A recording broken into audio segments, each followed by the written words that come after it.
Celui qui a eu l'idée au départ, c'était vous, monsieur. Qui vous êtes, monsieur? Oui, alors moi je m'appelle Jean-Luc Groslo, je travaille à la Fédération des centres sociaux, je suis un amateur de vélo à titre personnel et du coup, comment être plus réjoui dans une vie professionnelle que de pouvoir vivre sa passion, le vélo, et son activité professionnelle. Donc là on a utilisé le vélo comme vecteur de rassemblement, de rencontre. Au départ on pensait qu'on arriverait à réunir des habitants des centres sociaux correspondants. Finalement ce sont des jeunes habitants, bon, très bien, qu'ils soient les bienvenus. Et donc, l'idée, c'est de faire qu'ils se rencontrent, puisque l'objet de la Fédération des centres sociaux, c'est se rencontrer, se mieux connaître, ne pas penser que l'autre c'est une menace, mais plutôt une chance. Et du coup, ben là, nous voilà partis, ça fait 6 ans qu'on fait ça. Cette année, je pense, 70 jeunes sur les routes, provenant de différentes villes, donc de différents quartiers, probablement de différentes cultures, de différentes histoires. Chacun dans son coin prépare, ils vont se rassembler pour 3-4 jours en Camargue, et ça nous réjouit. Bonjour, je suis une licorne avec des pouvoirs magiques. Mon style est épileptique. Donc on va continuer la visite de la manade. Cyr, toujours, je vous présente Manon et Étienne. Voilà. Donc vous avez vu une partie de la famille à Scamandre la dernière fois. Bon, on va commencer par aller voir quelques taureaux qui sont là, on vient de leur donner à manger. Donc voilà, moi j'aimerais que vous restiez le plus calme possible. Si vous avez des questions, vous n'hésitez pas, vous venez me voir. Ok? Donc on va commencer par aller voir ceux-là. Après j'en ai quelques-uns là, on ira voir les vaches et les veaux. Et après je vous présenterai comment on selle un cheval, comment vous présenterai un cheval et comment on le selle, comment on le bride. On est en train de faire les ballots.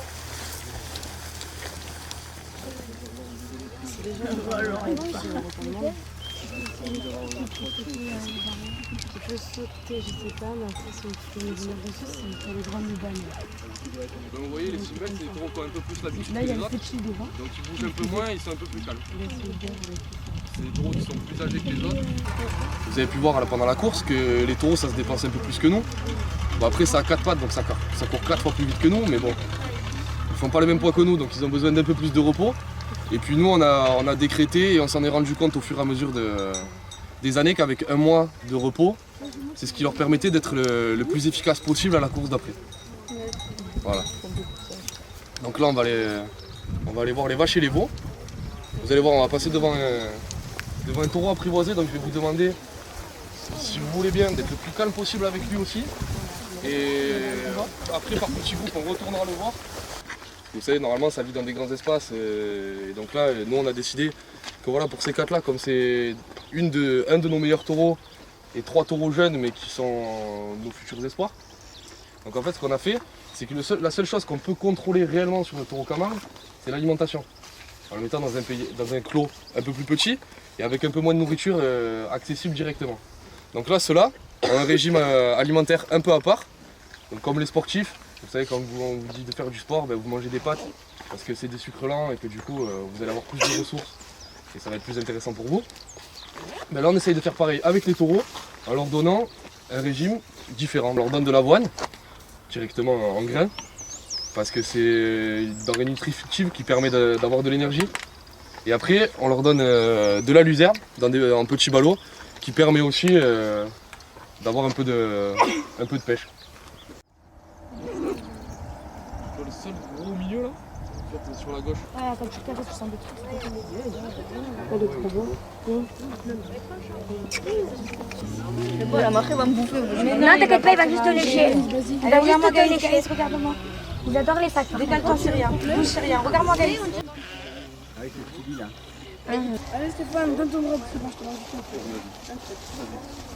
Stéphane. Mais vas-y.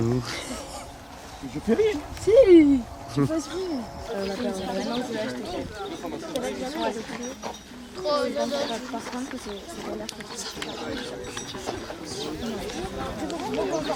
Quelqu'un? Quatre fiches? C'est bon, c'est bon, en fait, c'est que ça me met. Limite, on veut mettre de l'eau. Parce qu'avant, Voilà. C'est la marque de notre malade. On les fait chauffer dans un feu, tout bêtement sur des braises, et après on les marque au fer rouge. Est-ce que ça leur fait mal? Oui, comme quand vous allez vous mettre la main sur une plaque électrique, ça va vous brûler parce que c'est chaud.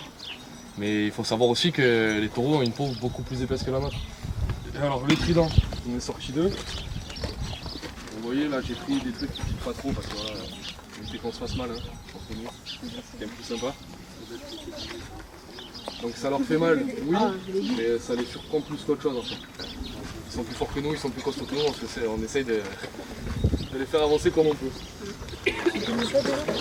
Donc après je vous ai tout sorti pour le cheval.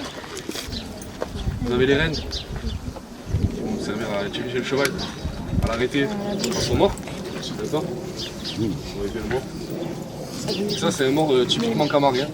On s'en sert quasiment, on est quand même quasiment les seuls en France et pratiquement au monde à se servir d'un pontet brisé. Donc c'est un mort typiquement camargue. Tapis de selle, donc on met sous la selle pour éviter de faire mal au cheval. C'est juste pour le protéger en fait, parce que la selle elle reste pas forcément très bien en place, parce que le cheval bouge.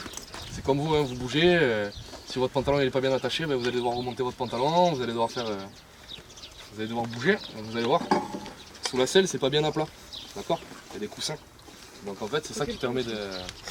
C'est le tapis de selle qui permet de ne pas faire mal au cheval. Et une autre partie de la selle, très utile, hein. Ça on ne dirait pas comme ça, hein. C'est la croupière, ça va sous la queue. Et ça évite justement que la selle elle avance. C'était des chevaux qui restaient dans les marais quasiment tous les hivers, en entier. Donc ils ont gardé cette caractéristique-là. Et c'est des chevaux qui restent très maniables et qui en règle générale n'ont pas peur de travailler, qui sont au contraire des forcenés. Des forcenés au travail. Et dans les taureaux, ça reste une des races. Pour moi, elle est les plus intéressantes parce que ça n'a pas peur, ça passe partout. Bien souvent, avec nos chevaux, on a la chance de passer à travers de gros accidents parce que justement, Grâce à eux. c'est des chevaux qui se rendent compte d'eux-mêmes qu'il y a un grand danger.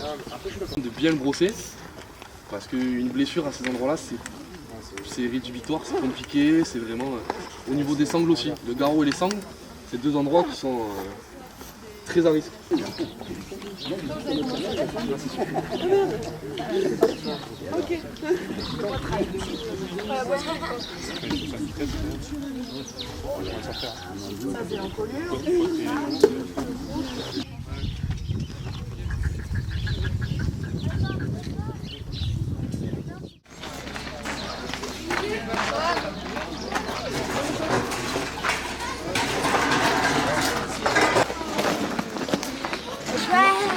Ça c'est la paella. Paella de Valencia. La vraie, la royale. Oui, la royale. Oui, la royale, oui, tout à fait, la royale. C'est quoi la royale? Il y a quoi dans la royale? Il y a tout. Il y a du poulet, du lapin. Non, là, j'ai pas mis lapin parce que les gamins ne mangent pas de lapin. Normalement, on met du lapin. Il y a des lamelles cornets, il y a des crevettes, il y a des moules. C'est un traiteur de bagnole. Bernard. Bernard. Et la dame à côté, c'est Bernardine. Et Martine. Bernardine. Mais non, il dit comment tu t'appelles ou pas? Martine. Mais il le sait comment je t'appelle. Ça c'est chaud, hein. Pas pour une crevette s'il vous plaît. Oui, oui, même deux. Même deux. Voilà. C'est trop sucré. Et oui. Voilà. Au début, c'était la fédération qui avait pris l'initiative. Et puis finalement, petit à petit, compte tenu du fait que nous avons beaucoup d'activités avec le développement de nos adhérents, le fait que nous sommes de plus en plus nombreux et que le monde est de plus en plus difficile, alors du coup, sur cette opération Tour en vélo, c'est un centre social qui a pris la main, puis un autre centre social une autre année, etc. etc. Et d'année en année, ça tourne. Et cette année, on a une équipe qui comprend des animateurs de centres sociaux de différents départements et bien sûr de différentes régions. On va peut-être rencontrer des gardiens, des taureaux, et, Des flamants roses. des flamants roses et des cyclistes. J'arrive même pas à la porter ma valise.